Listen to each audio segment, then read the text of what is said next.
Chapter 1. The Doll She Never Touched. Emily Tran was 8 years old the first time she realized her wishes didn't matter.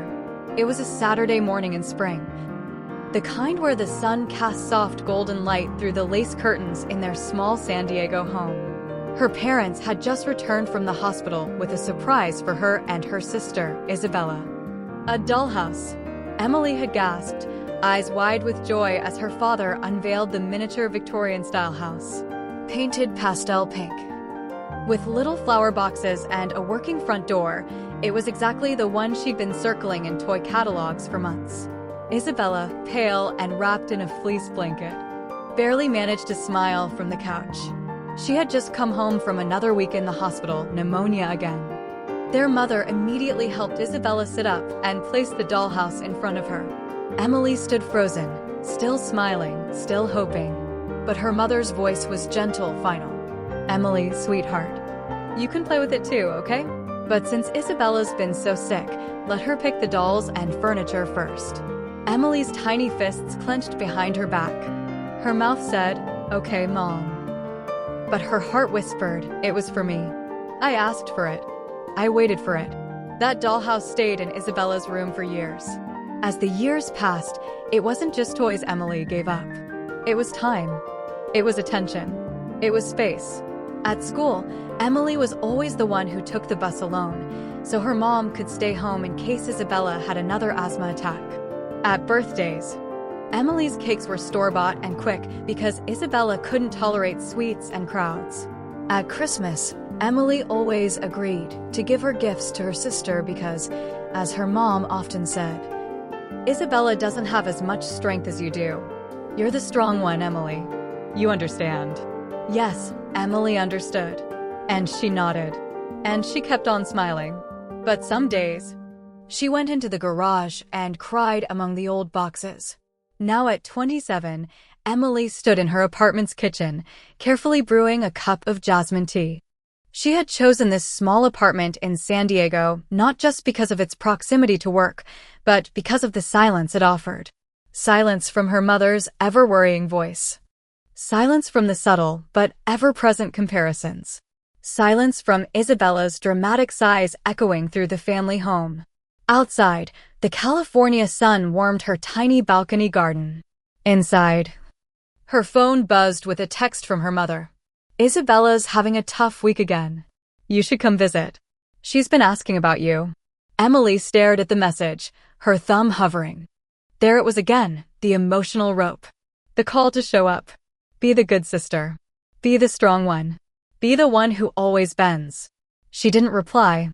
Memories of her childhood were like cracked porcelain, still beautiful, but always sharp at the edges. Emily remembered one rainy afternoon when she had been 12. She'd won first place in the regional science fair with a self-built water filtration model. She'd rushed home, trophy in hand, heart full of pride. But Isabella was lying in bed with a fever of 102 degrees Fahrenheit. That night, no one mentioned the trophy. No congratulations. No hugs. No place for it on the mantle. Isabella had been sick. That was what mattered. That was always what mattered. In college, Emily had chosen UC Berkeley for engineering, though her heart leaned toward art. But engineering was practical, her father said. And Isabella already has health issues. You'll need to be the one with stability. Emily agreed. She always agreed. She visited home every other weekend. Helped Isabella with her blog about chronic illness, listened patiently to her sister's complaints about how no man ever sticks around once they learn I have health issues. Emily made quiet suggestions, offered encouragement, cheered her sister on. But never once did she talk about the man she had been quietly meeting every Thursday after work. His name was Liam Carter. Liam wasn't flashy. He wasn't the kind of man who swept women off their feet with grand gestures. He was calm, soft-spoken, and deeply observant. A doctor in orthopedic care, Liam met Emily at a design seminar where she had been presenting plans for a children's recovery clinic. They ended up at the same lunch table, shared polite conversation, then kept crossing paths over the next few weeks through mutual colleagues. Emily liked the way he listened. He didn't interrupt. He didn't compare her to anyone. He didn't ask her to shrink herself for someone else's sake. They talked about books, about architecture, about music. On their third meeting, he asked if she liked jasmine tea. On their fourth, he brought her a small pot of it. It had been 6 months now, and she still hadn't told anyone. Especially not Isabella. Because Emily knew what would happen. Isabella would meet him, smile, then complain about being too tired to go home. She'd talk about hospitals, about loneliness, about how hard it was to find someone who could accept her as she is. And just like that, the invisible script would play again. Just like the dollhouse. Just like the birthday gifts. Just like the college choice. Emily would be expected to let go. But this time, the thought clawed at her chest like a cornered animal. No, not again. Not this time. She walked to her bedroom and opened her sketchbook, a habit she had maintained since childhood. Even though no one cared for her drawings. Flipping through old pencil sketches of houses, she stopped at one that was dated 6 years ago. It was a design for a home filled with sunlight, glass walls, and plants, a place she imagined living in one day with someone she loved. Emily ran her finger along the curve of the lines, a tear escaping without permission. You deserve that home. You deserve someone who loves you without guilt attached. For the first time, she said it out loud. I will not give up this time. The kettle clicked off. The jasmine tea had steeped long enough. Emily poured the tea, stood by the balcony door, and whispered to herself, "You are not the shadow of someone else's life." And for the first time since childhood, she allowed herself to believe it. Chapter 2. The sister who always gets what she wants. The morning Emily decided to say no was the same morning Isabella decided to come by unannounced. It was a crisp Saturday in San Diego. The kind where the ocean breeze held just enough chill to remind the city's summer was almost gone. Emily was sitting cross-legged on her living room floor, sipping her second cup of jasmine tea. Surrounded by paint swatches and 3D renderings for a new pediatric wing she was designing for a hospital in Chula Vista. For once, she felt immersed, light, focused, until the doorbell rang. She didn't expect company. No texts. No calls. She peeked through the peephole and sighed. Isabella. Isabella Tran had always been beautiful in a fragile, porcelain sort of way. Her long black hair fell like silk over her thin shoulders, her eyes wide and glassy, often accentuated by the lightest touch of mascara. Today, she was dressed in a soft lavender cardigan over a white maxi dress, a knit hat perched delicately atop her head. She looked like someone who might crumble if you breathed too hard. Surprise, Isabella said with a small, tilted smile. I was in the neighborhood. Emily opened the door, forced a polite smile, and stepped aside. You live 20 minutes away. Isabella shrugged. Still counts as the neighborhood. Emily noticed the subtle tremble in her sister's fingers as she clutched her canvas bag, but she didn't offer to take it. She had learned over the years that even her smallest gestures could feed something dangerous, something that always came back to take from her. Isabella settled on the couch like she belonged there. She looked around. Gaze landing on Emily's work-in-progress mood board on the coffee table. New project? She asked. Yeah, Children's Rehab Center. Outpatient unit with an interactive garden. That's sweet. Isabella said softly. Kids love gardens. She paused, then added, maybe I could write a piece about it on my blog. Tie it into healing through nature. What do you think? Emily hesitated. This was how it always began, soft, harmless offers. Then the credit, the attention, the light all seemed to shift Isabella's way. Let's see how it turns out first. Emily replied calmly, reaching to close her laptop. The small talk continued. Isabella sipped the tea Emily poured for her and commented on how peaceful the apartment felt, how cozy it was. Then, casually, as though she were asking about the weather, she said, By the way, do you know a Dr. Liam Carter? Emily's hand froze on her teacup. She kept her voice even. Why? I think I met him last week. I was visiting Claire. You remember Claire from my support group? She had a follow-up at Sharp Healthcare and I tagged along. He walked into the room during her consultation. Isabella's eyes sparkled. He's really charming. Emily pressed her lips together. Her mind scrambled. Had Liam mentioned anything? Did he realize the connection? Did he say something to Isabella? I might have mentioned you, Isabella continued, stirring her tea though it no longer needed stirring. Told him my sister's a designer, really talented. He said he'd heard of your name on a project.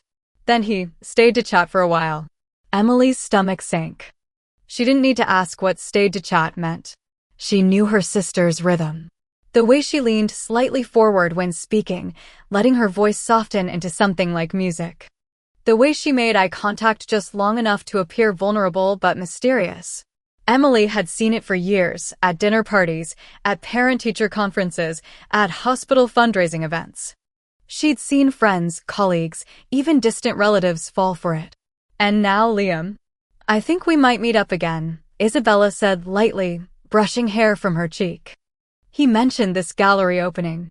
I told him I've been feeling better lately, wanted to get back into art and people again. Emily felt the wall inside her rise fast, higher than ever before.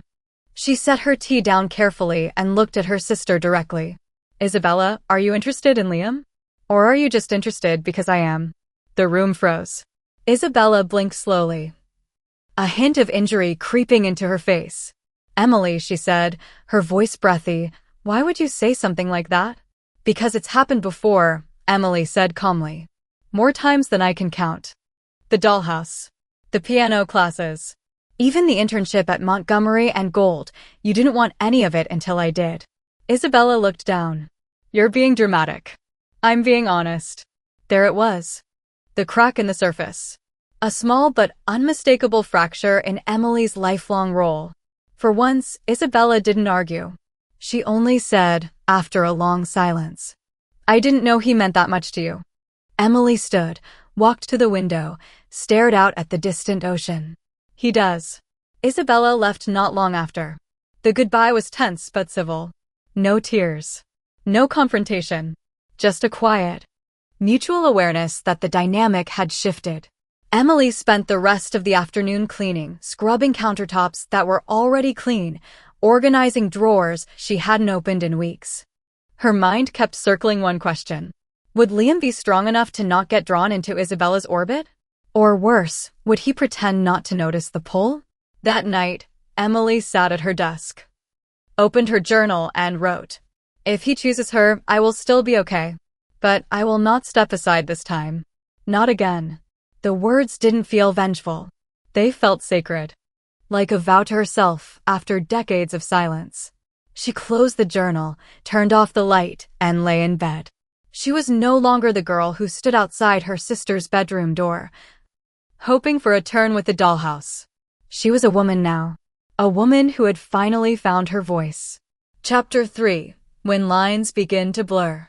Emily didn't hear from Isabella for 3 days. That in itself was unusual. Her sister, despite her carefully cultivated image of fragility, had always been remarkably persistent when she wanted something. A text, a photo, a quote with an undertone of guilt. This reminded me of us, or, I hope you're not mad. But now, silence. Emily should have felt relieved.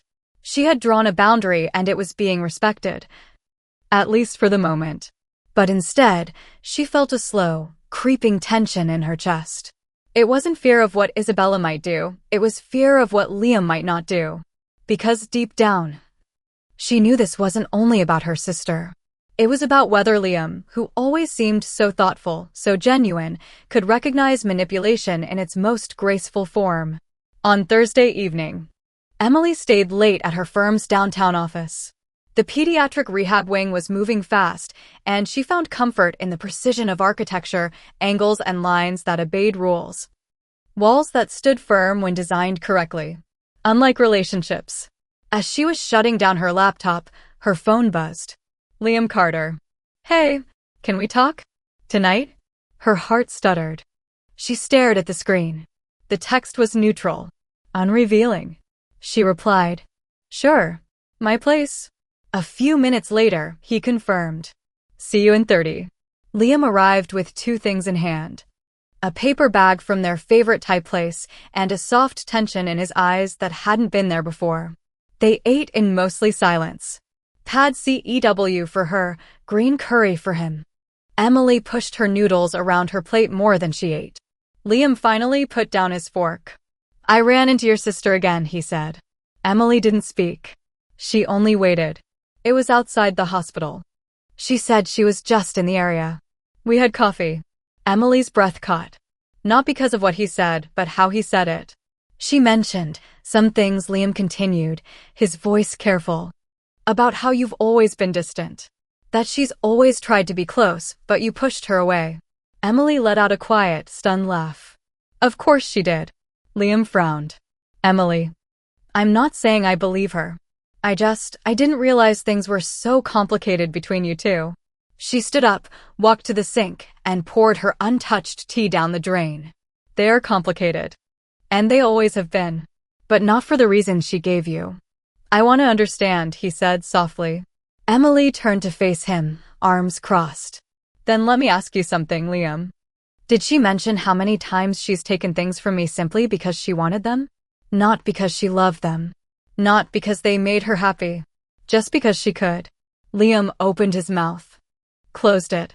Emily's voice remained steady. She took my childhood attention. She took my moments. My voice. And now she wants you. And maybe you think I'm exaggerating or being bitter, but I have a right to be. I've lived in her shadow for decades. I never said you didn't. No, Emily said, her voice firmer now. But you're still here, telling me her version first. Silence stretched between them. Then Liam spoke, and this time, his voice was less cautious. More real. She told me she feels like people leave her because she's too much work. That you've always been the golden one. The one who didn't need anything. And I guess I let that story in because you're strong. You seem like you can carry things alone. Maybe I let that justify not asking enough questions. Emily looked down. The truth was, she had built a shell. A quiet, capable, no-needs facade. Because the only time she was seen in her family was when she didn't ask for anything. But she wasn't that girl anymore. I'm not angry that you met with her, she said. I'm angry that you didn't tell me. That you let her fill in the story before hearing mine. Liam walked closer, standing only inches away now. I didn't come here to defend her, he said. I came because I realized that what I feel for you, it's real. And I want it to be honest. I should have told you sooner. I'm sorry. Emily met his gaze. He wasn't perfect. But he was here. And for the first time, he was choosing her with clarity in his eyes. Okay, she said at last. They stood in silence for a while longer. The kind of silence that doesn't weigh, but breathes. Then, gently, Liam reached for her hand. Will you let me stay a while? He asked. She nodded. Yes. But this time, no more in between. No more blurred lines. I promise, he whispered. Later that night, as Liam dozed beside her on the couch, Emily scrolled through her phone. A new blog post from Isabella had just gone up.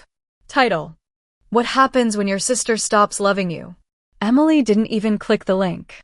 She simply put her phone down, laid her head against Liam's shoulder, and whispered into the quiet.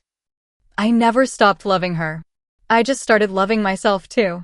Chapter 4. The Story She Never Told. Emily didn't sleep much that night. Even with Liam's steady breathing beside her like a soft lullaby against the stillness. There were too many thoughts layered beneath her skin, echoes of old pain and new boundaries.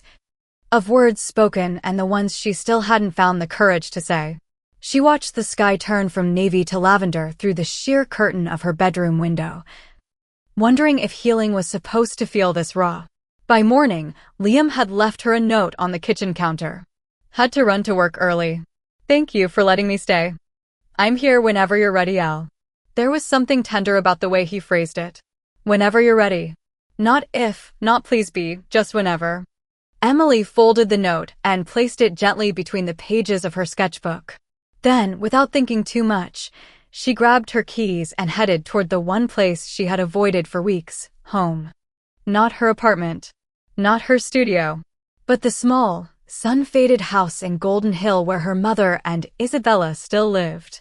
It was a modest 2-bedroom bungalow with overgrown roses in the front and the same creaky mailbox from when they were children. The inside smelled faintly of lavender cleaner and old wood. Emily hadn't been here since before she met Liam. Her mother was in the kitchen, chopping carrots, wearing her usual quilted robe and fluffy slippers. She looked up, startled. "Emily?" "Hi, Mom." A beat of silence. Then her mother wiped her hands and came around the counter to hug her. "You're so thin. Have you been eating?" Emily smiled tightly. "I'm fine." Her mother pulled back and studied her, eyes warm but always clouded with low-grade worry. "Did you come to see Isabella?" "She's in her room. She hasn't been out much." Emily hesitated. "Actually, I came to see both of you." Her mother raised an eyebrow but didn't press. She turned off the stove and called softly. "Bella? Em's here." There was no answer. Then, after a pause, a door creaked open and Isabella appeared at the hallway threshold. She looked tired. Her hair was in a loose braid, and there were dark shadows under her eyes. Emily was briefly struck by how small her sister looked in that moment, not weak or delicate, but simply human. "I wasn't expecting you," Isabella said. "I know," Emily replied, "but we need to talk." They sat in the living room. Emily took the chair. Isabella curled up on the couch. Their mother stood behind them, as if afraid to sit, as if afraid to witness whatever might come next. "I read your blog post," Emily said gently. Isabella's eyes narrowed. "I didn't name you. You didn't have to." A silence passed like a slow-moving cloud. "I wasn't trying to hurt you," Isabella said finally. I needed to say how I felt. "And I need to say how I feel now," Emily replied. For the first time in a very, very long time. Her voice didn't rise. She didn't cry. But her words carried weight like stone. "All my life, I've made space for you. I've given up things, attention, time, dreams, because I believed you needed them more. Because Mom told me you did. Because Dad said I was stronger. And I thought if I just kept giving, it would be enough. That one day, maybe someone would look at me and say, 'Thank you for being the one who never needed anything.'" She looked down at her hands. They were trembling. But it was never enough. And now, when I've finally found someone who makes me feel seen, who makes me feel like I don't have to shrink, here you are again. Rewriting the story. Making it about your loss instead of my existence. Isabella's eyes were wide now. Her lips parted. But she didn't speak. Emily took a breath. "I'm not blaming you for being sick. I'm not blaming you for being loved. But I'm done pretending that love doesn't cost me something. And I'm done paying in silence." Their mother sat down slowly at the edge of the sofa, her face pale. I didn't realize," she said. "Emily, I never meant." "I know," Emily said quietly. "But not meaning to hurt someone doesn't mean it didn't happen." Isabella wiped her eyes with the sleeve of her cardigan. "I guess I always thought you didn't need as much. You were always so capable. So quiet." "Because I had to be," Emily whispered. The room was still. Then Isabella stood up and walked toward the hallway. For a moment, Emily thought she was leaving. But instead, her sister returned with a box, a dusty, shoebox-sized container with faded corners. "I kept this," Isabella said. "All these years." She placed it on the coffee table and opened the lid. Inside were small things, Emily's old drawings, a broken bracelet, a birthday card she had made at 7 years old with the words, "To my brave little sister," scribbled in glitter pen. "I knew," Isabella said. "I knew I was taking up all the space. And I hated myself for it. But I didn't know how to stop. I just didn't want to be forgotten." Emily stared at the box, then at her sister. And for the first time, she saw not a rival, not a thief of light, but a girl who had also been trapped in a role too early, too deep. Maybe they were both victims of the same unspoken script. She reached over and touched the edge of the box. "I didn't want to be forgotten either," Emily said. "I just didn't know how to ask not to be." When she left that afternoon, her mother hugged her longer than usual. Isabella didn't say much, but as Emily walked toward the front door, her sister called after her. "Emily?" She turned. "I'm not going to the gallery with Liam." Emily nodded. "That's your choice. It's the right one." Back in her apartment that night, Emily opened her sketchbook and began drawing. Not buildings. Not floor plans. She drew a house from her childhood, simple, with crooked shutters and a crooked little fence. She drew two little girls on the front porch. One was holding a dollhouse. The other was smiling. For the first time, both of them were holding it together. Chapter 5. The Woman in the Mirror. The morning light in Emily's apartment had a different quality now. It wasn't just the brightness of a new day. It was something more grounded, like the world had shifted a fraction, enough for her to breathe easier in her own space.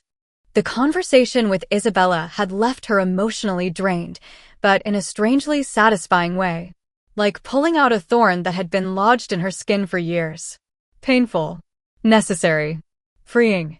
She stood in front of the bathroom mirror, towel wrapped around her body, and studied her reflection. Not with the usual mechanical glance, not just to check if she looked presentable. This time, she looked at herself. Really looked. The woman in the mirror had dark circles from too many sleepless nights. She had a faint scar near her jaw from when she fell off a bike at 12. And her eyes, usually quiet, now held something quietly electric. Strength. Not the kind that endured silently, but the kind that chose. Later that afternoon, she met Liam at Balboa Park. They picked a quiet bench under the jacaranda trees, their purple petals carpeting the ground like forgotten confetti. It was warm, but not too warm, the kind of day when the air doesn't rush you. Just wraps around you patiently. Liam brought iced coffee. Emily brought honesty. I talked to Isabella, she said, unwrapping her straw. We said things we should have said years ago. He nodded slowly. Are you okay? I think so. For the first time in a long time. I feel like I'm not hiding from my own life. He reached over, brushing a petal from her shoulder. I'm glad. They sat in silence for a while, sipping their drinks and watching children chase each other across the lawn. Then Liam cleared his throat. Emily, can I tell you something I should have said earlier? She looked at him. Of course. I knew I was falling for you from the first time you explained that hospital garden design. He smiled. You got so passionate about it. Waving your hands and explaining how it would help kids feel less afraid of the medical space. And I wanted to be in that kind of world. The kind you build. Emily laughed softly. You never told me that. I thought I'd come off as cheesy. You are, she said, bumping her shoulder into his. But I like that about you. He turned serious again. I also need you to know. I never considered your sister the way I consider you. Even when I agreed to have that coffee. I was trying to be kind. But I should have known kindness, in some cases, isn't neutral. It becomes a message. She looked into his eyes. I'm not angry anymore. I was. But I'm learning to separate who I am from who she made me feel like I had to be. That's a powerful thing to do. She looked out over the park, eyes squinting in the sunlight. I just want a life that's mine. Not something carved out from leftovers. You deserve that. He said quietly. Then, after a pause, would it be okay if I started building that life with you? Emily's heart beat once. Then again. Steady. Not frantic. Not uncertain. She turned toward him, lips curving into something that felt more like truth than any yes she had ever said before. I'd like that, she replied. They spent the afternoon walking, hand in hand, past fountains and gardens and museum steps. Not rushing into a promise. Not escaping from pain. Just walking towards something neither of them needed to fight for. Peace, she thought. It doesn't always come in grand gestures. Sometimes it's just being seen. And choosing not to disappear again. That night, back in her apartment, Emily opened her inbox. A reply from an art residency in Oregon she had applied to 3 months ago, almost as a joke. Dear Ms. Tran, we are thrilled to offer you a summer residency slot for your healing-focused design project. She read it twice, then a third time. Her fingers trembled as she reached for her phone. Liam answered on the first ring. Hey, I got the residency, she whispered. He paused. Then, that's amazing. Do you want to go? She closed her eyes, took a breath, and smiled, not the polite, tight-lipped kind she used to wear like armor. A real smile. Yes, I really do. Emily didn't leave San Diego out of anger. She didn't go to escape her past or prove anything to anyone. She left to begin. In Oregon, she painted. She sketched. She collaborated with people who didn't know her as Isabella's sister or the dependable one. Just Emily. The woman with strange ideas about light and color and how buildings should feel like living things. And when Liam visited her 2 weeks into the residency, they spent the weekend building a birdhouse together for the kids' garden. "I've never used a hammer before," he confessed, holding it awkwardly. "You're a surgeon," she teased. "You literally use saws." "Yes, but not on pinewood," he grinned. They laughed. They built. They shared silence and sunlight. And for the first time, Emily didn't feel like a supporting character in her own life. She was the architect. Of buildings. Of boundaries. Of beginnings. Chapter 6. The phone call that changed everything. It was nearly midnight in Oregon when Emily's phone rang. She was sitting on the porch of the residency lodge, wrapped in a knit shawl, watching the stars above the Cascade Mountains shimmer like scattered diamonds. The air was crisp, scented with pine and early autumn chill. Her sketchbook rested on her lap, open to a half-finished concept, a therapy garden shaped like a spiral, symbolizing both journey and return. The phone lit up beside her. "Mom?" She hesitated. It wasn't that she didn't love her mother. It was just, the past few weeks had been so peaceful. No subtle guilt trips, no passive updates about Isabella's emotional state.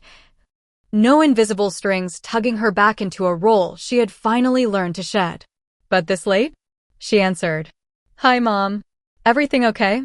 There was a pause on the other end. And then, "Emily, your sister's in the hospital." The words hit her like cold water down her spine.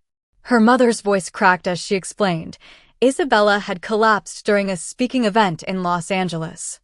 Dehydration. Low blood sugar. Possible cardiac arrhythmia. They were running tests.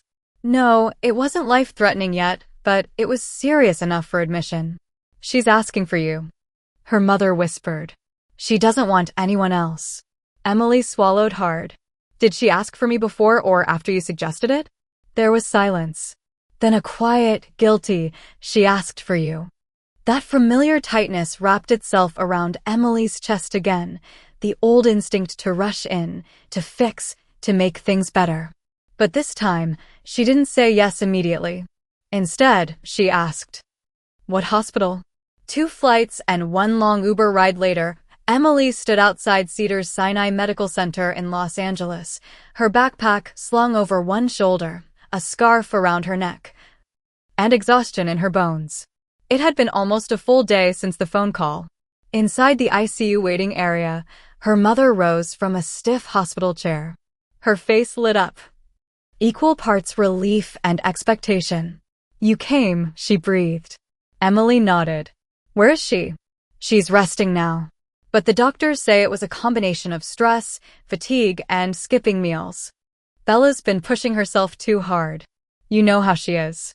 Emily did know. But she also knew the version of Isabella that people wanted to see, the driven, delicate woman battling illness but still achieving.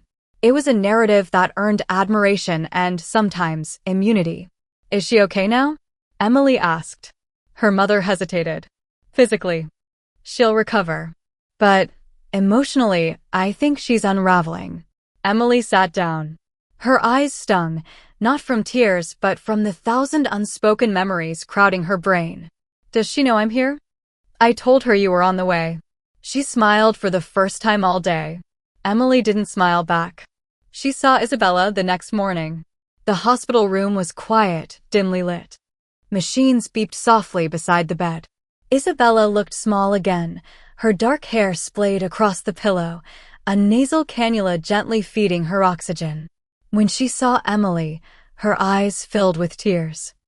"I knew you'd come," she whispered. Emily sat beside the bed but didn't take her hand.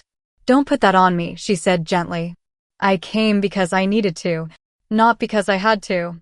Isabella blinked. "You're angry." "I'm tired." There was a long pause. Then Isabella said, "I think I broke something in us. And now I don't know how to fix it." Emily looked away. "Maybe it's not about fixing. Maybe it's about rebuilding. Isabella nodded slowly. That sounds harder. It is. They sat in silence, interrupted only by the beep of the heart monitor. Then, unexpectedly, Isabella whispered, I saw the picture you posted. The spiral garden. It's beautiful. Emily turned back to her. You still follow my work? I always have, she said softly. Even when I was competing. Emily's chest tightened. Why? Because I didn't know how to love you without wanting to be you. The honesty was like a slow blade. Quiet. Deep. Emily said nothing. She simply reached out and placed her hand over her sister's. They stayed like that for a long time. Two women, shaped by the same childhood, broken in different ways. Neither heroes. Neither villains. Just sisters trying. That afternoon, Liam arrived. He had flown straight from San Diego when Emily texted him early that morning. The moment she stepped out of the hospital room and saw him in the corridor, she felt like the ground became a little more solid beneath her feet. You okay? He asked. She nodded. Not fully. But better now. He opened his arms, and she walked into them. Later, they sat on a bench outside the hospital cafe, sipping lukewarm coffee under gray California skies. Liam brushed her hand with his thumb. Do you regret coming? He asked. No, she said. But I regret how long it took me to stop pretending it didn't hurt. He kissed her knuckles. You don't have to pretend with me. I know, she said. That's why I called you. That night, Emily stayed in a hotel near the hospital instead of going back home. She needed the space. The solitude. And in that space, she opened her laptop and wrote a new design proposal. A healing pavilion not just for children or patients, but for sisters. A place where forgiveness didn't need to be loud. Where silence could be a form of rebuilding. Where love could mean walking beside someone, not in front of or behind them. She didn't know if anyone would fund it. But she would draw it anyway. Because now, she was designing for herself, too. Chapter 7. Shadows and Light. Emily woke up before dawn. The hotel room was quiet, with a faint hum of distant traffic and the occasional hiss of pipes behind the walls. She lay still in bed, the white sheets tangled around her legs, staring at the ceiling as the soft gray light of morning crept through the curtains. It had been 2 days since she arrived in Los Angeles. 2 days since Isabella was admitted. 2 days since old wounds were reopened and old roles were tested. But this time, Emily didn't feel like the same girl who always stepped aside. She felt like someone returning to herself. She reached for her phone on the nightstand and opened her email. One message stood out, Healing Pavilion Concept. Initial approval, let's discuss further, from a senior partner at the design firm in San Diego. Her heart leapt. The idea she had poured into sketches and dreams, an open space designed around reconciliation, with spiral paths, layered light, and a symbolic bridge between two wings, was being noticed. Not just as a pretty idea, but as needed architecture. She smiled to herself. Then she texted Liam. Emily, morning. Want to meet at the hospital garden around 9? Liam, always. Cedar Sinai had a rooftop healing garden, small, modern, curated. It wasn't quite what Emily envisioned for her pavilion, but it had the right energy. Quiet paths, shaded benches. Soft rustling of leaves above people who came to grieve, hope, breathe. She arrived early and walked slowly through the rows of lavender and succulents, each footstep grounding her. A part of her wanted to run back to Oregon, to disappear into creation and solitude. But another part, the growing part, knew she needed to be here, exactly where healing wasn't just theory, but reality. Liam arrived soon after, dressed in light gray scrubs and his usual calm. You look like you belong here, he said. Emily chuckled. Funny. I was just thinking the same about you. They sat together under a pergola covered in creeping jasmine vines. For a while, neither said anything. Then Liam turned to her. She's scared, you know. Emily looked at him. Of what? Of losing you. Emily folded her hands. She never really had me. I think, he said gently, she's just now realizing that. Emily exhaled. And I'm just now realizing I don't need to disappear to keep the peace. Liam took her hand. You don't. You never did. They sat in stillness for a few more minutes. Then Liam added, "Your design, it's brilliant, by the way. The spiral pavilion. It's emotional architecture. Like it invites you to feel and not look away." Emily smiled, surprised he'd read the full pitch. "You really went through all 20 pages?" "Of course. I love all the parts of you, not just the one that fits next to mine." Her heart warmed. It was such a simple thing to say. Yet, she felt the truth of it deep in her bones. Later that afternoon, Emily visited Isabella again. Her sister was sitting up in bed, pale but alert, flipping through a notebook. When she saw Emily, she offered a small smile. "I heard you met with Liam this morning," she said softly. Emily pulled a chair beside the bed. "Yeah, he really loves you," Isabella said, not bitterly. Not theatrically, just with an odd kind of peace. Emily blinked. "You're okay with that?" "I'm learning to be." There was a long pause before Isabella added, "I think I love the idea of someone loving me unconditionally. And I saw that in Liam, not because he gave it, but because I wanted it so badly." Emily sat back in the chair. "That makes sense." Isabella looked down at her hands. "I'm starting therapy. Real therapy. Not just writing things out for strangers online." "That's good," Emily said gently. I've hurt you, haven't I?" Isabella's voice cracked. Emily didn't answer right away. Then she said yes. "But I also let you. I didn't know how to say no. I thought that's what love looked like, making myself smaller for you." "I didn't want you to be small," Isabella whispered. "I just wanted someone to be with me in the dark." Emily's throat tightened. "I'll be with you," she said. "But not in the dark anymore. We find the light, or we stop walking." Isabella nodded. "Then let's find the light." That evening, Emily stood outside the hospital, watching the golden sun dip behind the hills of Los Angeles. The city buzzed around her, cars and sirens and life rushing forward. She was exhausted, emotionally bruised, but not broken. Her phone buzzed again. "Liam, dinner on me?" "I found a quiet spot with lemon risotto and horrible lighting." "Emily, sounds perfect." She smiled and started walking. And somewhere deep inside, something settled. She was no longer a supporting role in someone else's story. She was the woman who had learned to say yes to herself. Chapter 8. Rewriting the script. The lemon risotto was terrible. Not just bad, clumpy, too salty, and suspiciously microwaved. But Emily didn't mind. Not even a little. Because the lighting, as Liam had warned, was awful in exactly the right way. Warm, dim, and forgiving. The tiny restaurant in West Hollywood was mostly empty, the kind of place that hadn't updated its wallpaper in a decade, but made room for quiet conversations and small beginnings. They sat in a corner booth, half laughing at the food, half soaking in the stillness of being together after a long day. "You're really not going to send it back?" Liam asked, poking at his own overcooked chicken. Emily shook her head, grinning. "Not tonight. I've fought enough for 1 week." He leaned forward. "Then let me be the one to fight this culinary injustice." She laughed, a real, round sound that filled the booth like light. It was strange how healing didn't always come from epic breakthroughs. Sometimes it came in the form of bad risotto and soft lighting. In the warmth of someone choosing you, again and again, even after your most exhausted days. After dinner, they took a slow walk down Melrose, past shuttered boutiques and string-lit cafes. The street hummed with low chatter, distant jazz from a second-floor window. The occasional clink of glass from diners lingering late into the night. Emily walked in silence for a while, hand curled into Liam's, before she finally said, "I didn't realize how much of my identity was built around being the one who didn't need anything." Liam glanced at her. "What made you realize it?" She paused.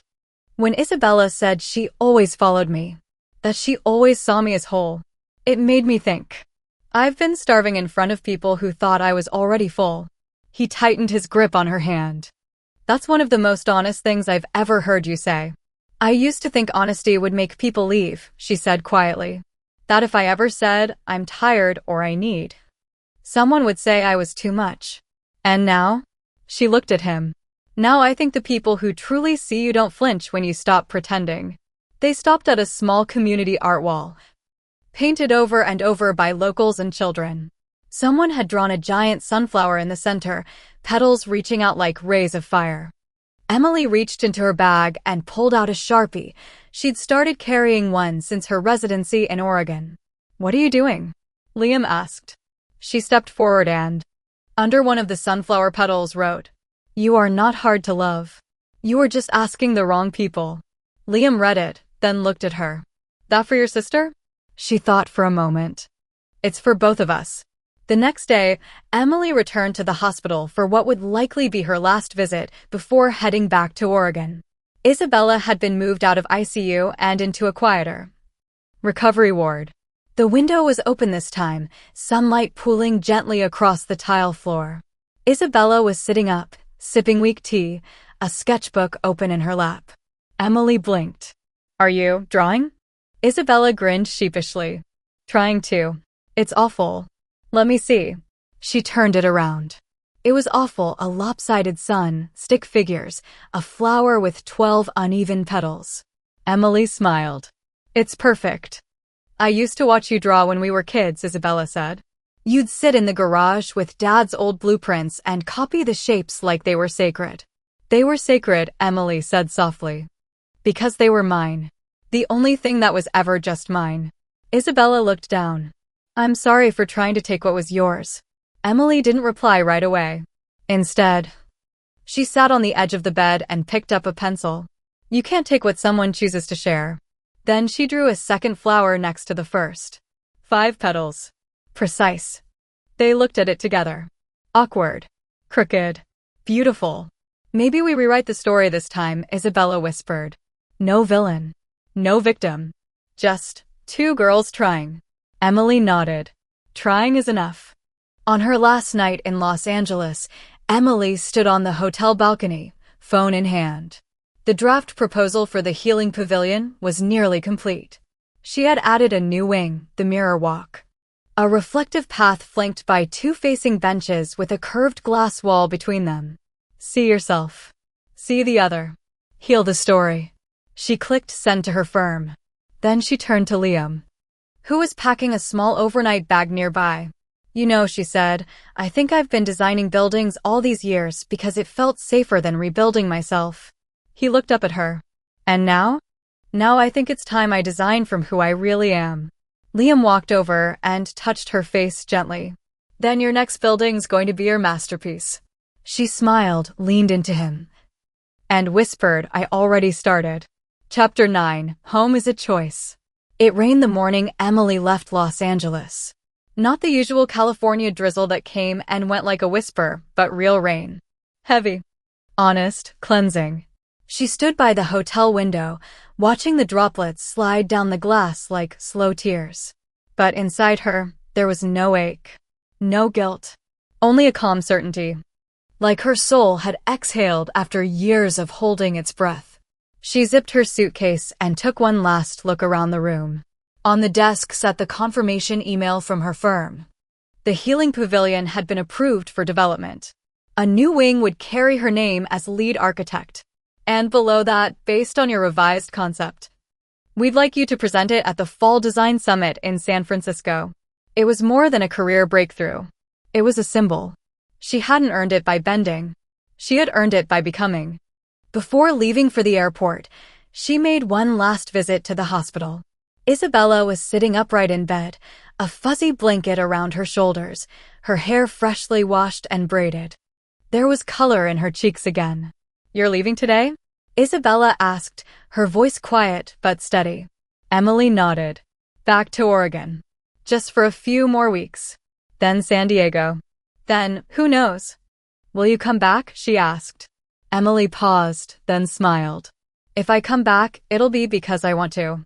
Not because anyone needs me to save them." Isabella looked down at her lap. "I used to need saving every time I felt lost.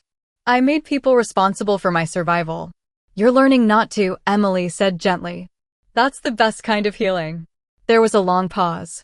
Then Isabella said, "I'm starting a new blog. But not the old kind. Not about sickness or sadness. Just little moments. Things that don't revolve around who I used to be." Emily reached into her bag and pulled out a small wrapped box. For your new beginning. Isabella opened it slowly. Inside was a simple silver pen. Engraved on the side were the words, "Write like you're not afraid." Isabella's eyes filled with tears. "Thank you." Emily stood, squeezed her sister's hand, and said the only thing that mattered. "I believe in you. But more importantly, I believe in me." At the airport, Liam met her at the gate, coffee in one hand, umbrella in the other. "You're not coming with me," Emily said, though it wasn't a question. He shook his head with a soft smile. "Not yet. You've got something to finish. And I've got rounds this week. But I'll visit in 2 weekends. We'll hike. You'll show me your spiral garden." Emily smiled. "Deal." As her flight was called, she leaned in and kissed him, not with desperation or fear of loss, but with the quiet promise of return. "Thank you for staying out of my way just enough," she whispered. Liam chuckled. "Anytime." The plane lifted off as the rain slowed into a soft mist. Emily looked out the window and thought about all the things she once believed about herself. That love meant shrinking. That strength meant silence. That being good meant being invisible. But now she knew the truth. Love was not sacrifice. It was recognition. Strength was not carrying others alone. It was setting boundaries that honored everyone's humanity. And visibility, true. Radiant presence came only when she stopped playing the background character in her own life. She opened her sketchbook mid-flight and drew a new spiral, this one different. At the center. Not a building, not a bridge, but a woman. Standing tall, facing forward. Alone, but not lonely. Home was not a place or a person. It was her. Chapter 10. The space you choose to fill. The studio in Oregon was never meant to feel like home. It was a shared space, 2 long tables pushed against tall windows, paint-stained stools. A common kitchen that always smelled like burnt toast and turmeric. But for Emily, it had become a kind of sanctuary.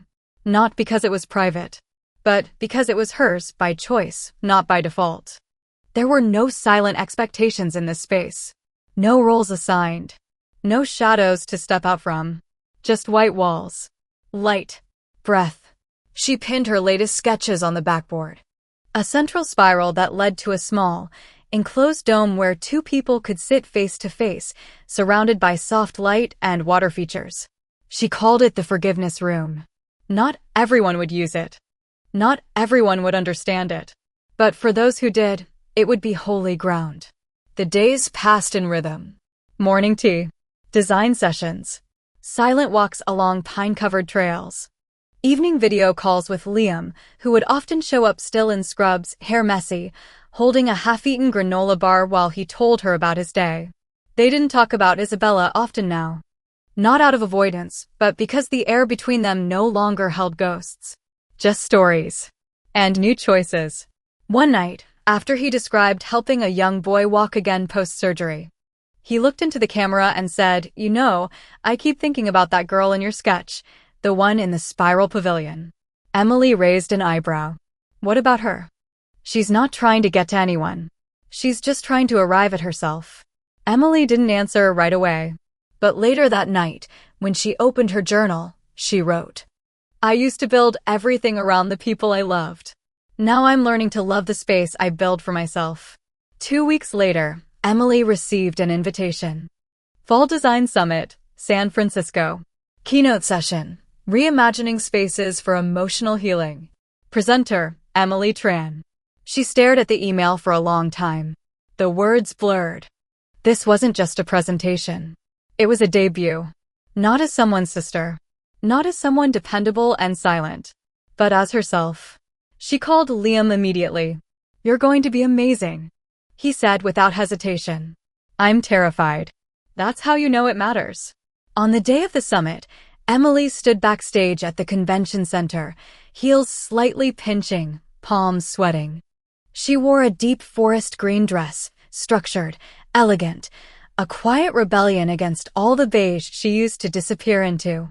As the stage manager cued her in, she clutched the small stone in her pocket, smooth, round, gifted by a fellow resident in Oregon who had said, This helps me stay present. The lights dimmed. Her name was called. She walked on stage. The room wasn't silent, at least not at first. There were murmurs, the shuffling of programs, the half-hearted coughs of post-lunch attention spans. But when she started speaking slow, steady, centered, the room changed. She didn't begin with architectural theory. She began with a story. Growing up, I lived in the shadow of someone I loved. And, for a long time, I thought love meant giving up space, shrinking, silencing, surrendering. I became very good at building things for others. But I forgot to build for myself. She clicked the first slide. Her sketch of the forgiveness room. This is the first thing I designed that I didn't want to give away. The audience leaned in. She talked about emotional architecture, about grief and reconciliation, about how built spaces could shape the way we speak, rest, and relate. How design wasn't just for comfort, but for clarity. When the presentation ended, the room erupted into applause, not polite, not forced. Real. Emily stepped off stage with her heart hammering, but not from fear. From arrival. That night, back in her hotel room, she called Isabella. It had been a week since they last spoke. Her sister answered on the third ring, breathless. Emily? Wait, I was literally just reading an article about you. Design Digest posted a recap. You were on fire. Emily chuckled.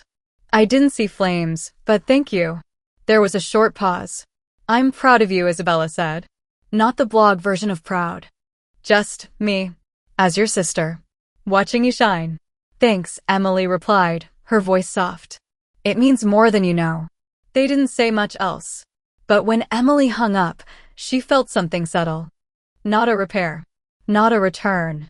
Just a release. The next day, Liam flew up for the weekend.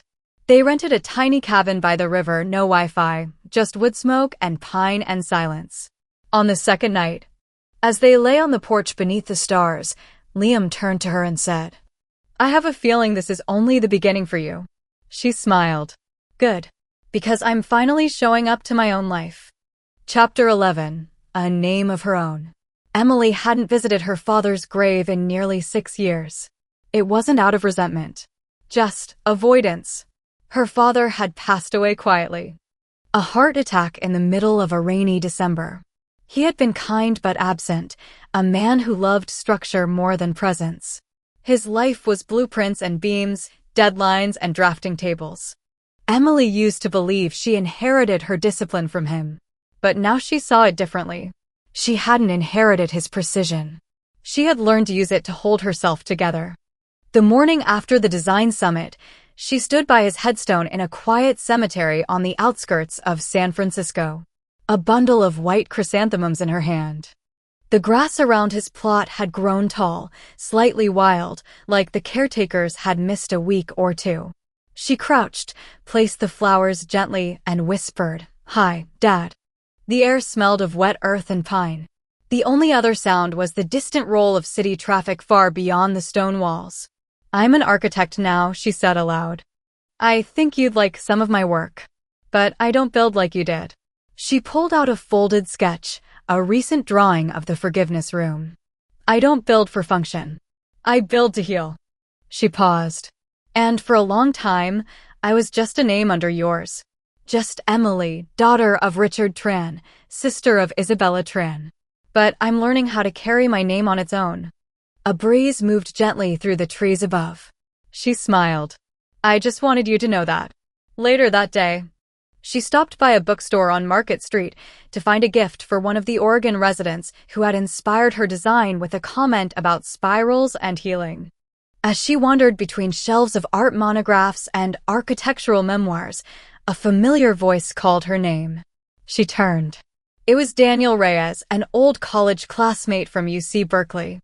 Taller than she remembered, now wearing a neat button-down and an architectural firm badge clipped to his pocket. Emily Tran? No way. She smiled. Daniel. Wow, how long has it been? 7 years. I think. You vanished after graduation. I figured you were off in New York designing museums. Emily chuckled. I stayed west. Hospitals. Recovery centers. A few gardens.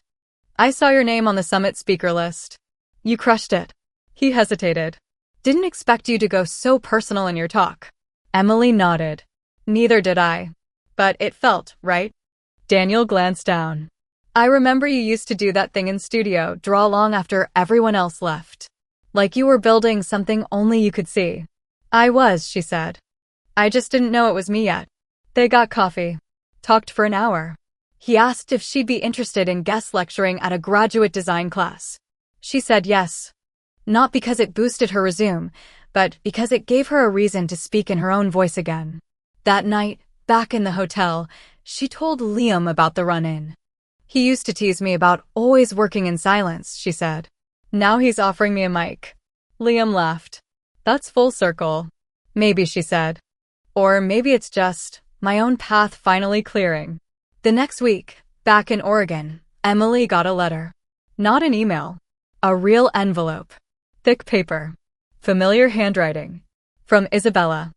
Inside was a short note, handwritten, no embellishments. I've spent most of my life writing publicly and avoiding the people who needed me to speak privately.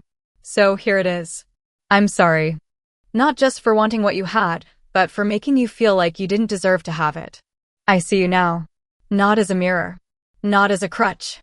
But as my sister. Whole and real. I'm learning who I am outside of you.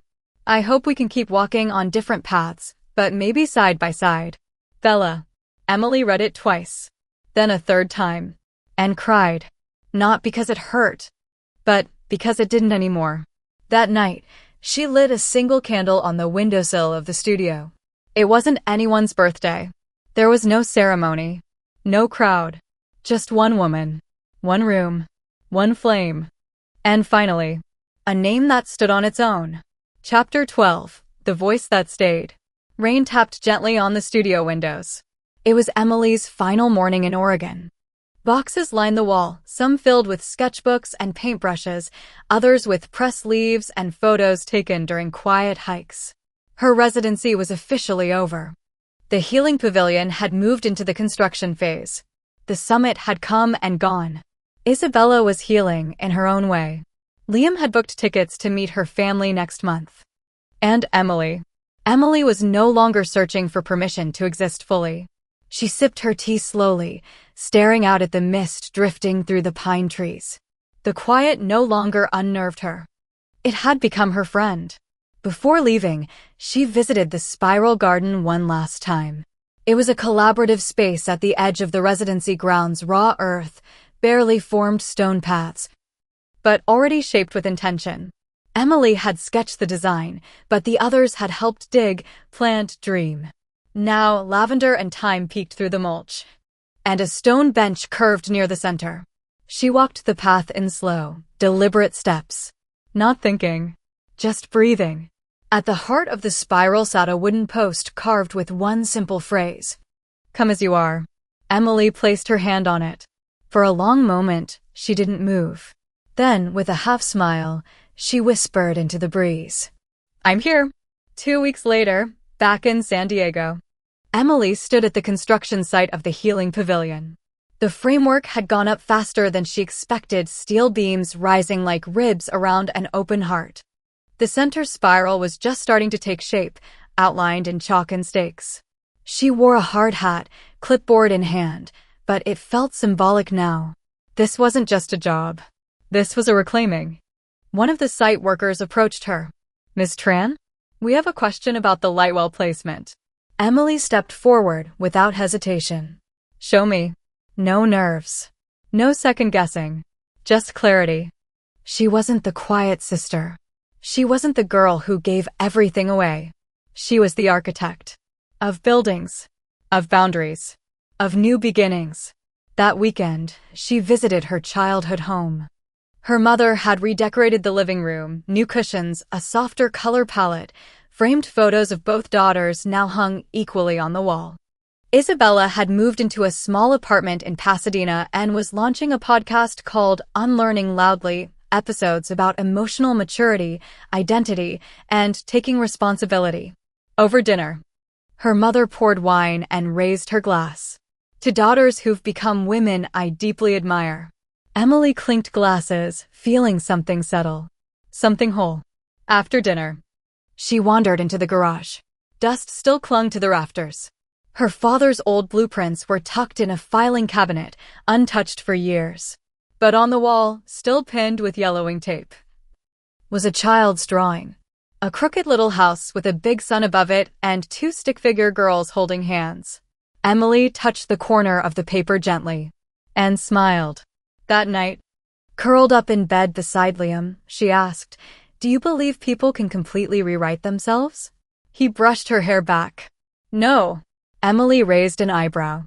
"But," he said, "I believe people can remember who they were before the world told them to be someone else." She closed her eyes. "I think that's what I'm doing." He pulled her close. "Then don't stop." A month later, the Healing Pavilion opened to the public. Emily didn't give a speech. She didn't want to. Instead, she stood quietly at the edge of the spiral, watching people move through the space, a father and daughter walking hand in hand, a woman in a wheelchair touching the smooth walls, a young couple sitting together in silence. Not talking, but not leaving either. It was exactly what she'd dreamed. Not perfect. Just present. Alive. Real. On the final page of her new journal, Emily wrote, "I once believed love meant stepping aside. Now I know real love says, come forward. Speak. Stay." And this time, she would. Chapter 13. Returning without losing yourself. Emily stepped into the university lecture hall and immediately felt the weight of memory press against her chest. UC Berkeley. The place where it had all started. The cold concrete floors. The walls that still smelled like old wood and caffeine. The sharp scent of ink and laser-cut cardboard. The rows of worn drafting tables were gone now, replaced by tablets, sleek projectors, and digital sketchboards, but the energy remained the same, urgent, raw, alive. This time, though, she wasn't the student staying late to prove she was good enough. She was the guest lecturer, the one with the mic. Her heels echoed as she crossed the stage to the podium, her notes crisp and prepared, though she knew she wouldn't need them. Not really. Because she wasn't here to perform. She was here to tell the truth. The room filled quickly. Dozens of students, some eager, some tired, some skeptical. Emily scanned their faces, looking not for the most attentive, but for the quiet ones. The ones who held themselves small.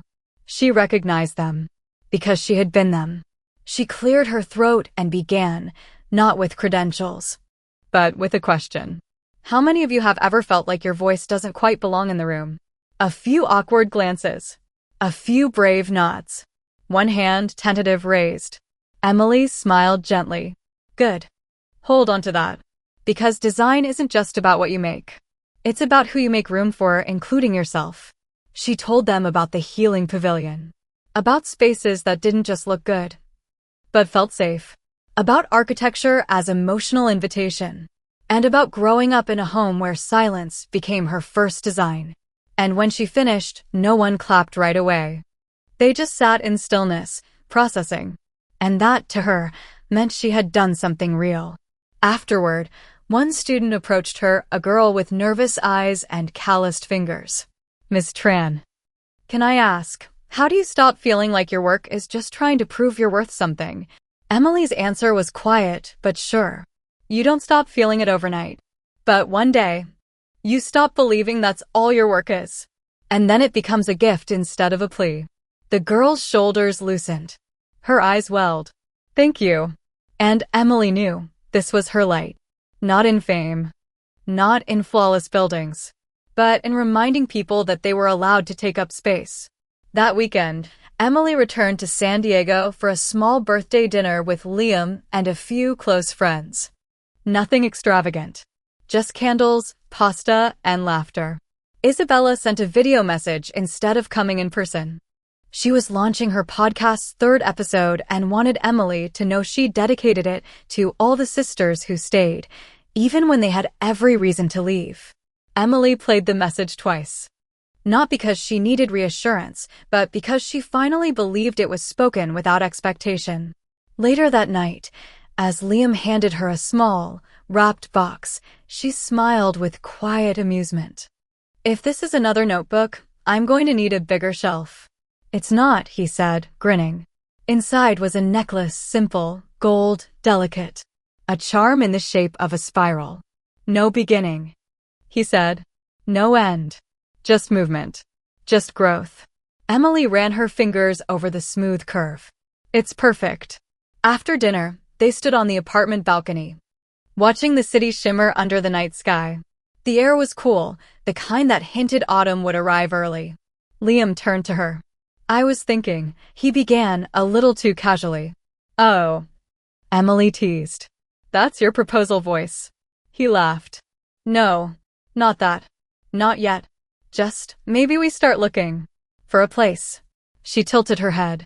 "A house?" "A home," he corrected. Emily was quiet. For a moment, the word pressed into the space between them like fog. But not the kind that blinded, just the kind that made you slow down. Then she smiled. "I'd like that," she said. "But only if I get to design the windows.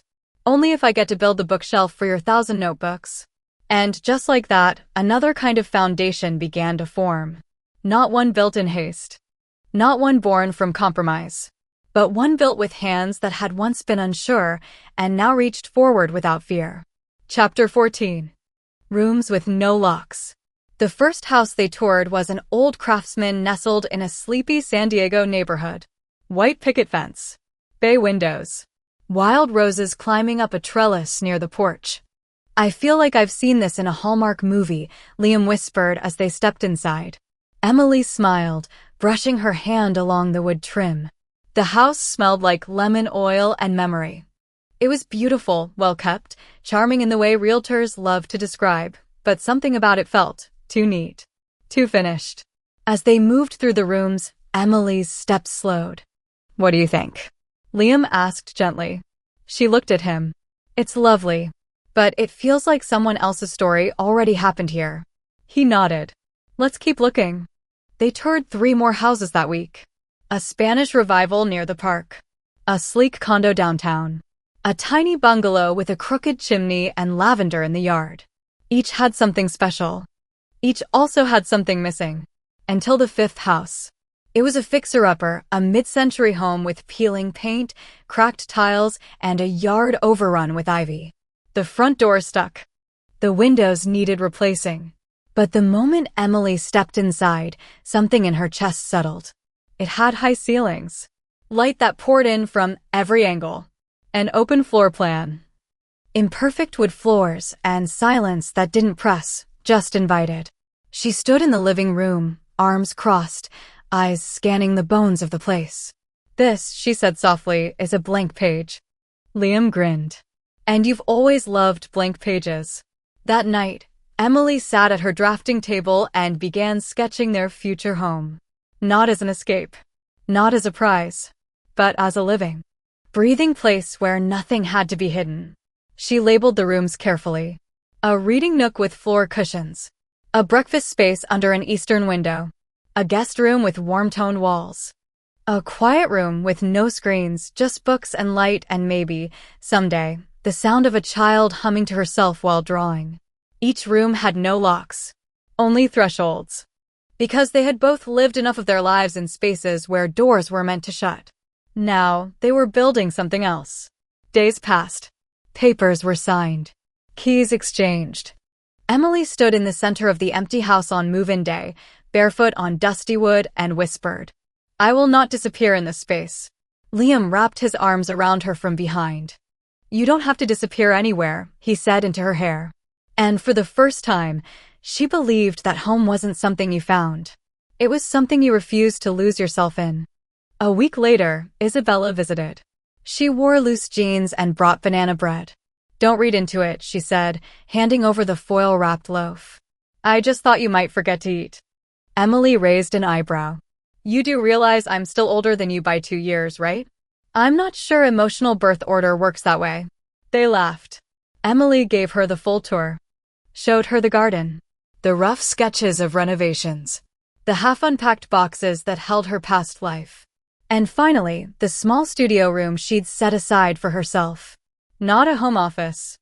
Not a guest room. A room just for creation. I want to build here, she said simply. Not just things, but space. For me. Isabella walked to the window and touched the edge of the frame. I'm glad. They stood in silence for a long time. Then Isabella said, I had a dream last week. We were little. And you let me hold your toy rabbit, the one with the crooked ear. I asked if I could keep it. And you said no. Emily smiled. Good. I think in the dream, Isabella continued, I respected that. For the first time. Emily's voice was soft. That dream sounds like healing. Isabella nodded. It was. That evening, as they sat on the porch under the soft gold light of dusk, Emily turned to her sister. You know, I used to think my silence was love. Isabella looked at her. And now? Now I think love speaks. Gently. But clearly. A car passed by, slow and humming. Somewhere down the street, wind chimes danced in the breeze. Isabella placed her hand on Emily's. I hear you now. Chapter 15. The Quiet Power of Choice.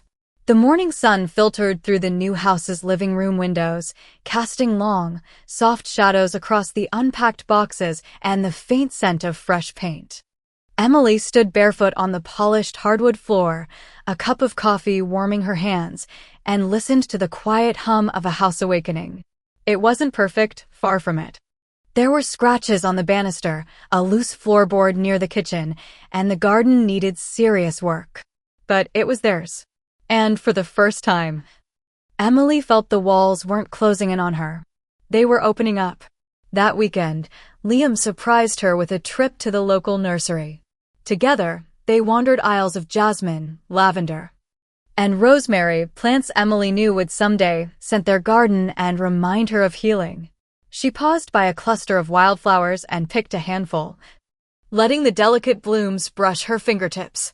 I want this garden to be like our life, she said softly, wild, a little messy, but growing. Liam smiled, his eyes warm. I think it already is. They planted the wildflowers near the front porch, a small rebellion against neatness and control. Back inside, Emily unpacked a worn box marked Family Memories. Inside were photographs, old letters, and a collection of notebooks, her earliest drawings and poems. She carefully pulled out a faded photograph of herself and Isabella, taken when they were 6 and 8. The two girls were clasping hands, faces lit with innocent joy. She traced the edges, whispered, We're still holding on. Just then, Liam came in with 2 mugs of tea. Thinking about the past? He asked, settling beside her. Emily nodded. It's strange how much we carry, and how much we can choose to let go. Liam took her hand. You're carrying the light now, Emily. Not the shadows. She smiled, feeling warmth spread through her chest. Later that evening, as the sun dipped low and the house grew quiet, Emily sat at her drafting table. Her journal lay open, a new page waiting. She wrote slowly, each word a small promise.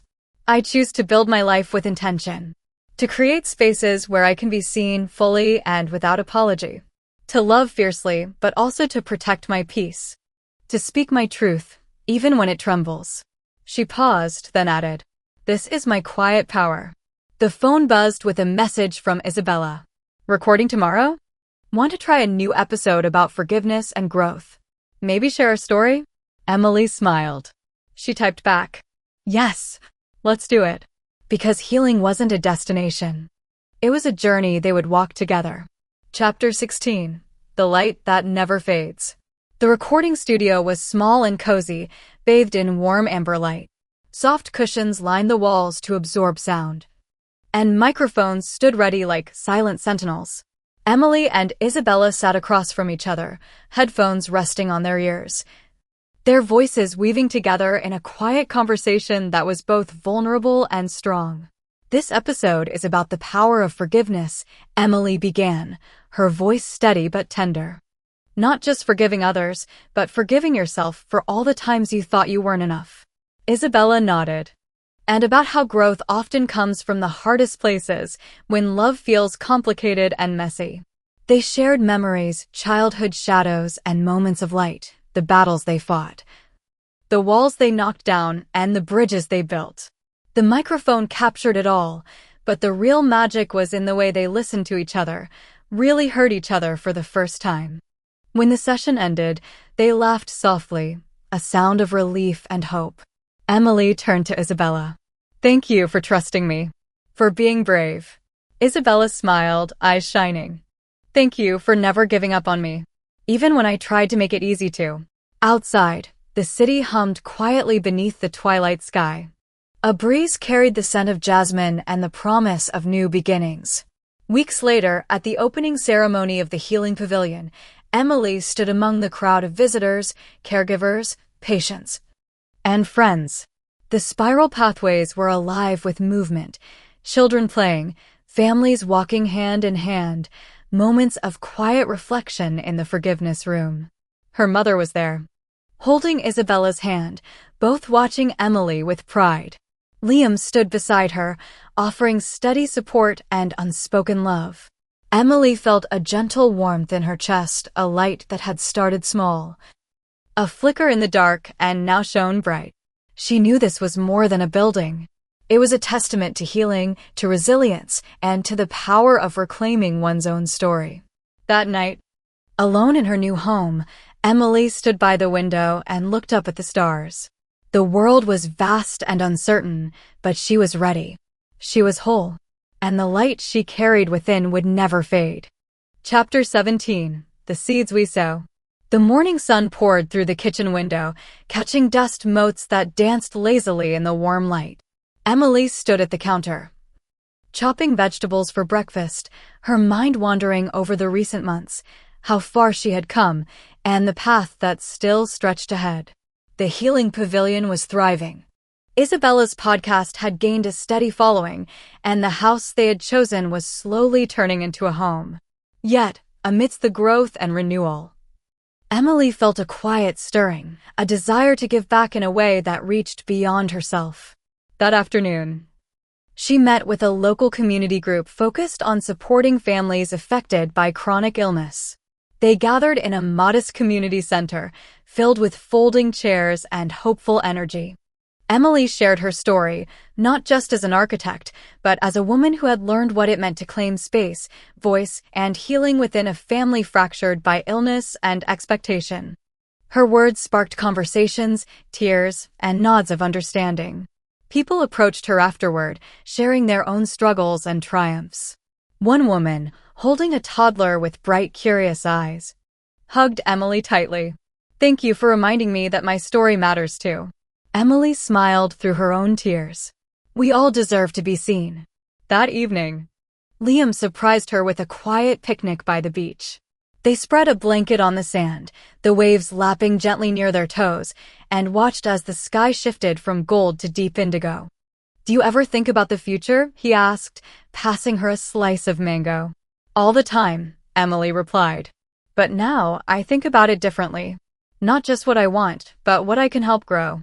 Liam nodded. "Like seeds." "Exactly.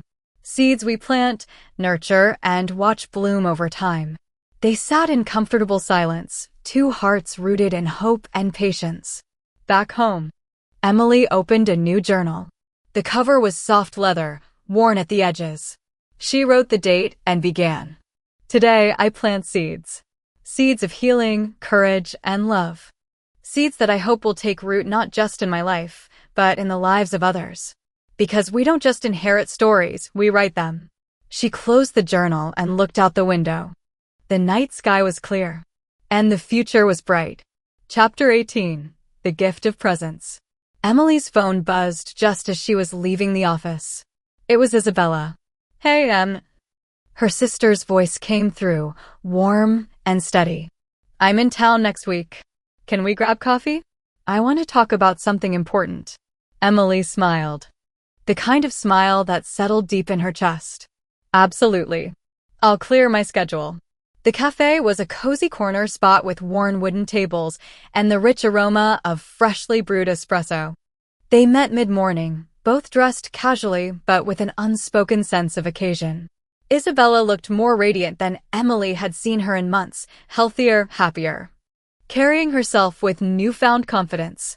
They talked about everything and nothing: the podcast, the garden, old memories, new dreams. Then Isabella grew quiet. "I've been thinking about what you said, the idea of presence.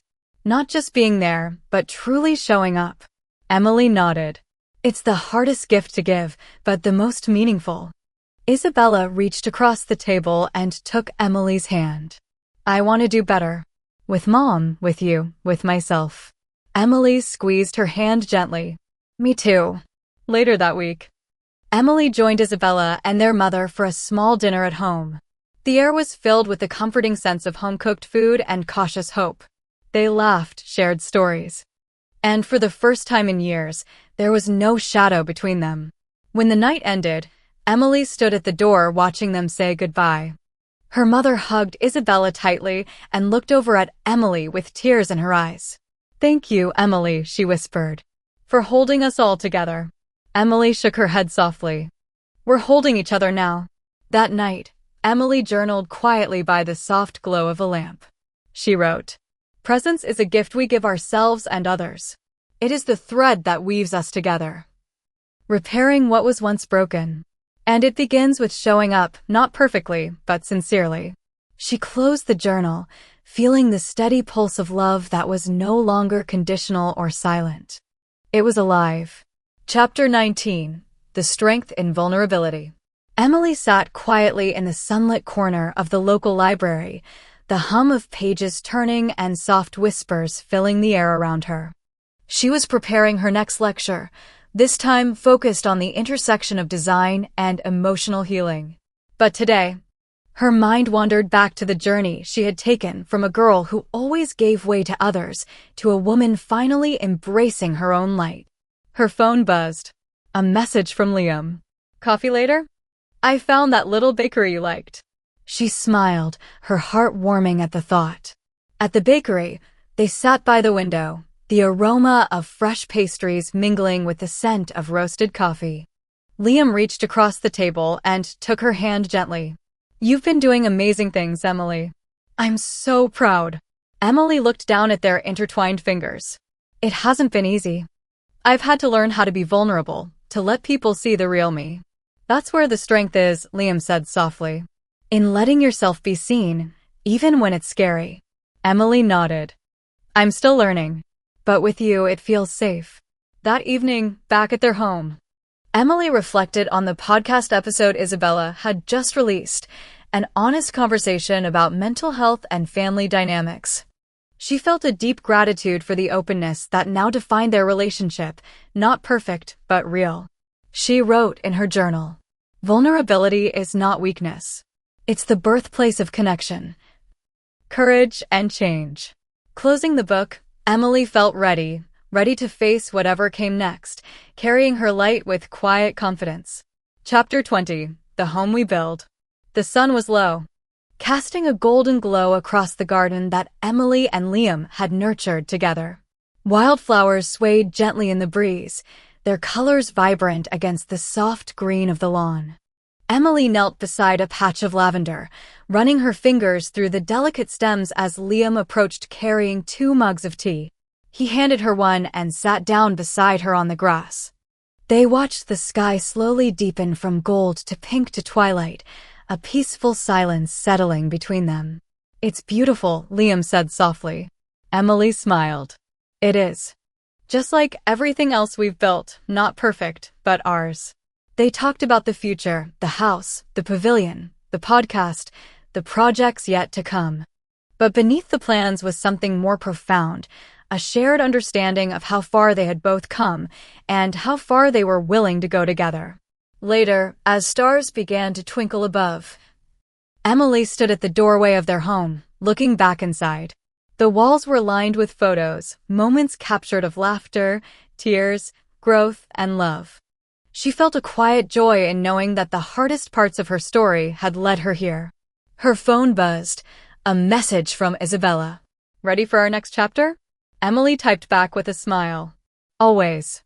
The light inside their home was warm and steady, a beacon of healing, resilience, and hope. And Emily knew, without doubt, that the home she had spent a lifetime searching for was never a place. It was the people who stayed. the love that endured, and the courage to keep building no matter what.